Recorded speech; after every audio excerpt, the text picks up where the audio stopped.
इस समय आप देख रहे हैं सबरस टीवी। और वो जब कह रही थी कि समंदर भी होंगे मछेरे भी होंगे, तो एक मछेरा तड़पड़ा रहा था,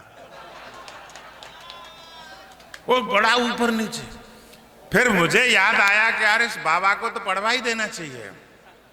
अच्छा, हमारा क्या है सरपंच साहब, हम तो अगले साल भी पढ़ लेंगे, उनका क्या भरोसा अगले साल रहे न रहे, क्या पता अगला कवि सम्मेलन अगले की स्मृति में ही करवाना पड़े। मैं सही। अच्छा, हम लोगों गाड़ियों में देखो गंगा जल की शीशी भी हम साथ लेके चलते हैं, जब जब पदम अलवेला जी हमारे साथ चलते, कब जरूरत पड़ जाए।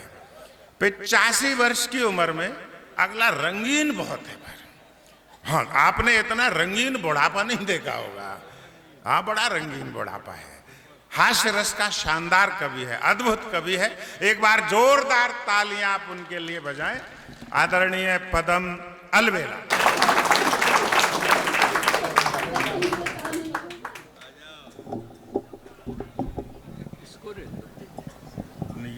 नहीं, दरअसल ऐसा है कि बुढ़ा हूँ, पैर लकड़ जाएंगे खड़ा खड़ा।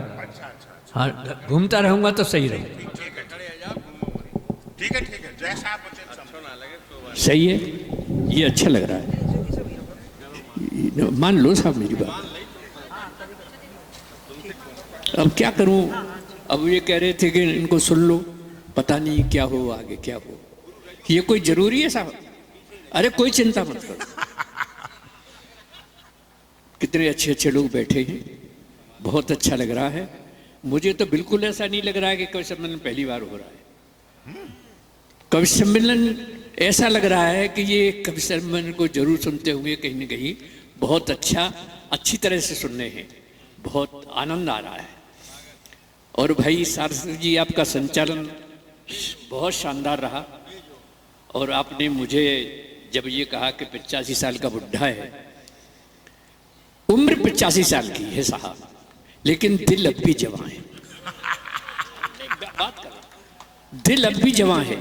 और जवां दिल हो तो गैरत कैसी, इन सफेद वालों की ऐसी तैसी। सर क्या करेंगे भाई, वाह, ठीक है। अच्छा, कोई बात नहीं, चिंता मत करो। तब कह रहा हूं, नहीं तो वहीं से पढ़ोगे ना, यहाँ का अखबार रहे हो। हंसता खिलता बचपन बीता, बीती वो तरुणाई है। हंसता खिलता बचपन बीता, बीती वो तरुणाई है। जीवन भर कालिख धोई, जब जरा सफेदी आई है। जीवन भर कालिख धोई, जब जरा सफेदी आई है। कुछ भी कर लो ये मन भर लो, जब तक जोश जवानी है। किंतु बुढ़ापा तो देखो नव जीवन की अगवानी है। किंतु बुढ़ापा तो देखो नव जीवन की अगवानी है।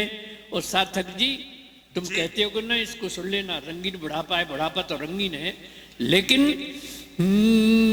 हे विचित्र भगवत गति, हे विचित्र भगवत गति, ठीक लीजिए मान।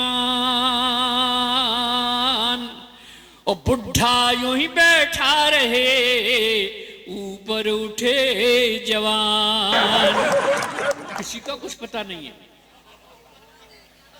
सब बताइए, कोई पता है किसी का? नहीं तो फिर ताली बजा के बताइएगा नहीं पता है। लेकिन मेरा मतलब ये नहीं है, मेरा मतलब है कि और ऊपर उठो, और ऊपर उठो, बहुत अच्छे संचालक हो और उठते रहो। और बुढ़ापे को तुमने रंगीन बताया है। चलो बुढ़ापे को तुमने रंगीन बताया, ए दिलवर जानी।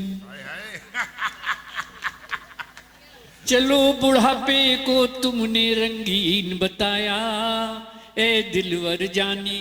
और मुझ जैसे बुढ़े का भी सम्मान बढ़ाया, ये दिलवर जानी। और दिलवर जानी, तुमने जो क्रम लगाया है मेरा, निभा के बाद मुझे बुलाया, ईमानदारी से मुझे कैसा लगा? कैसा लगा? मुझे बहुत अच्छा लगा।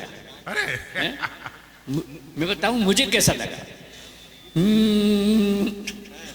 संचालक ने किस क्रम में बुलवाया है, रेवा चौधरी के बाद मुझे कैसा लगा?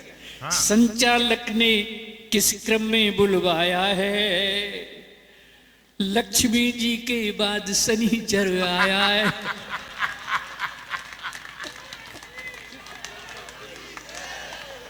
अब आयो मजा तो। संचालक ने किस क्रम में बुलवाया है, लक्ष्मी जी के बाद शनिचर आया है, और तू राहु की तरह यहां पर अड़ा हुआ, तू राहु की तरह यहां पर अड़ा हुआ, ये तो सिद्ध बाबा की देखो माया है। जय भाई, कितना बढ़िया ना।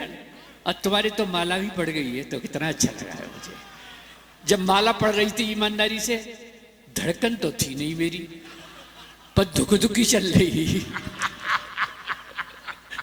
मैंने की इस उम्र में भी पड़ गई दोबारा। चलो कोई बात नहीं, बहुत अच्छा लगा साहब। मैं तो अध्यापक रहा और 2000 में रिटायर हुआ, लेकिन पिछली बहुत सी बातें भी याद आ जाती हैं।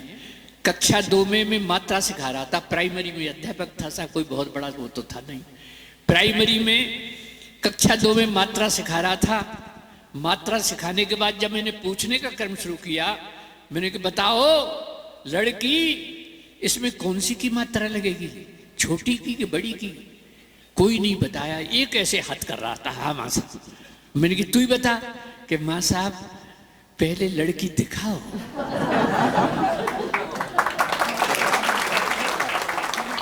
छोटी होगी तो छोटी की मात्रा लगाएंगे, और बड़ी होगी तो बड़ी की मात्रा। फिर भैया फौजदार, तुम भी टीचर हो। जिंदाबाद दादा।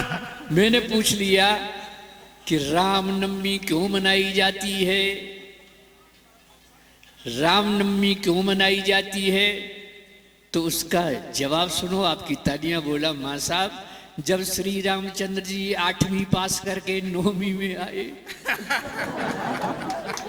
तब से रामनवमी मनाई जाती है। लेकिन एक बेटी का जवाब, आपकी तालियां चाहूंगा साहब। मैंने पूछ लिया कि सीता जी राम जी बन गए, ये तो ठीक है, लेकिन संग संग सीता जी गई, इसमें क्या सीख है? तो लड़की का जवाब, आपकी घनघोर तालियां चाहूंगा, ईमानदारी का जवाब था उसका। बोला मां साहब, राम जी बन गए ये तो ठीक है, लेकिन संग संग सीता जी गई, इसमें तो बहुत बड़ी सीख है। मां साहब तुम ही बताओ, जब घर में 3-3 सास हो तो जंगल ही ठीक है। जिंदाबाद जिंदाबाद दादा। क्या कहने, घर में 3-3 सास हो, बिल्कुल। तब कह रहा हूं साहब, सहज सरल सब आप हैं, और काम करें निष्काम, और इस बूढ़े का लीजिए बारंबार प्रणाम। सबको राम राम करता हूं। मैं तो जब घर से चलो साहब, तो अलबेली बोली हमारी, कहाँ जा रहे हो? मैंने आज तो बहुत अच्छे कार्यक्रम में जा रहा हूँ, भाई सुरेश फौजदार ने बुलाया है, और सिंसरी जा रहा हूँ। मैं भी भैया जाटू, तो जाटों के प्रोग्राम में जा रहा हूँ। तो तुम जा रहे तो एक बात मेरी कह दी हूँ, अब मैं तो उसका आज्ञाकारी पति हूँ साहब। नहीं, इसमें इसलिए हंसने की बात नहीं है। आप जानते हैं कि पति और पत्नी, पति में छोटी की मात्रा होती है और पत्नी में बड़ी की मात्रा होती है। पत्नी जो पति पर रहे तनी, वो पत्नी होती है। क्या कहने, क्या कहने? जिसके हंसने पे लग जाए बैंड, वो हस्बैंड होता है, ऐसा ही नहीं। और तीसरा तर्क, आपकी तालियां चाहूंगा, ईमानदारी से मैंने लिखा है कि पति और पत्नी मिलकर बनते हैं दंपति, जब तक दम तब तक पति। कृपया सबरस टीवी यूट्यूब चैनल को सब्सक्राइब करें।